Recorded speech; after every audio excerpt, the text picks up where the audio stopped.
किसी एक राज्य में हरियाली से भरा खूबसूरत एक गांव था। उस गांव में एक बहुत ही गरीब परिवार रहते थे। परिवार में एक माँ, एक बाप, एक लड़की और एक कदम नाम का लड़का रहता था। कदम का उम्र 8 साल था। वह स्कूल में पढ़ता था। परिवार का मुखिया दिन मंजूर का काम करता था और अपना संसार किसी तरह चलाता था। कदम बचपन से ही अपना घर, परिवार और माँ बाप का नाजुक हालात देखकर ही बड़ा हो रहा था। कदम मन ही मन सोचना शुरू किया, कैसे माँ बाप का गरीबों का हालात को सुधारा जाए और घर परिवार को एक अच्छा मोड़ पर ले जाया जाए। इसी सोच के साथ कदम एक दिन स्कूल गया और उसके एक दोस्त नाम कुदरत को अपने माँ बाप और परिवार का हालात के बारे में बताया।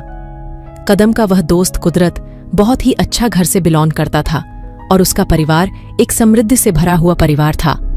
उसका दोस्त कुदरत ने उसको अपना घर ले गया और अपने पिताजी से मिलवाया। कुदरत के पिताजी ने कदम को बताया, बेटा, तुम अगर यह काम कर लेते हो तो तुम्हारे परिवार एक अच्छे मोड़ पर आ जाएंगे। कुदरत के पिताजी ने आगे बताते हुए कहा, हो सके तो तुम उन लोगों को फॉलो करो जो सक्सेसफुल और प्रतिष्ठित है। सक्सेसफुल लोगों का रहन सहन, खाना पीना, उठना बैठना सब कुछ एक एक करके फॉलो करो, तब तुम्हें अपने आप एक रास्ता मिल जाएगा। कुदरत के पिताजी ने कदम को बताया, उन सक्सेसफुल लोगों के रास्ते पर चलकर तुम अपना परिवार को सही दिशा में ले जा सकोगे। कदम ने अपने दोस्त के पिताजी की बातों को माना और कुछ समय के लिए वह शहर चला गया। शहर जाकर कदम एक अच्छा सा व्यापारियों के पास काम करने लगा। काम के साथ साथ कदम उस व्यापारी को फॉलो करता था। व्यापारी कैसे खाता है, कैसे बैठता है, कैसे चलता है, कैसे बात करता है और कैसे वह व्यापारी पैसों से पैसा बनाता है, एक एक चीज को अच्छा से कदम ने फॉलो करने लगा था और अपना मस्तिष्क में जमा करने लगा था। कुछ महीनों के अंदर जब कदम के पास सब कुछ क्लियर हो गया, तब कदम व्यापारियों के पास काम किया हुआ पैसा लेकर वापस घर आ गया। कदम अपना घर आने के बाद सबसे पहले उसका कमाया हुआ पैसे से पिताजी को एक रिक्शा खरीद दिया और कदम अपने पिताजी को बोला, आप इन रिक्शा को चलाकर संसार चलाइए और मुझे रोज RS50 करके देते रहिए।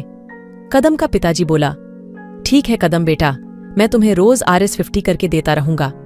और आगे इसी तरह कदम का पिताजी रिक्शा चलाकर संसार को भी चलाते रहे और कदम को हर रोज RS50 करके देते रहे। इधर कदम भी फिर से अपना स्कूल जाने लगा और पढ़ाई करने लगा। कुछ समय के बाद कदम फिर उसके पिताजी को लेकर मार्केट गया और कदम के पास जो RS50 करके मिला हुआ सेविंग्स का पैसा था, उस पैसों से फिर से एक रिक्शा खरीद लिया और उसके पिताजी के जरिए किसी और को RS600 प्रतिदिन के हिसाब से किराए पर दे दिया। कदम को अब रोज अपने पिताजी और दूसरे लोग से प्रतिदिन 150 रुपए मिलने लगा था। कुछ महीना के बाद कदम अपने पिताजी के साथ मार्केट जाकर और एक रिक्शा खरीदकर उसको भी भाड़े पर चढ़ा दिया। अब कदम के पास प्रतिदिन 250 रुपए आने लगा था। उस पैसे को कदम सेविंग्स करता गया और एक के बाद एक रिक्शा खरीदता गया और भाड़े पर चढ़ाता गया। इस कहानी के दूसरे पार्ट को आगे देखने के लिए चैनल को सब्सक्राइब कर लीजिए और बेल आइकन को क्लिक कर दीजिए। और इसी के साथ ही आप सभी से विदा लेते हैं।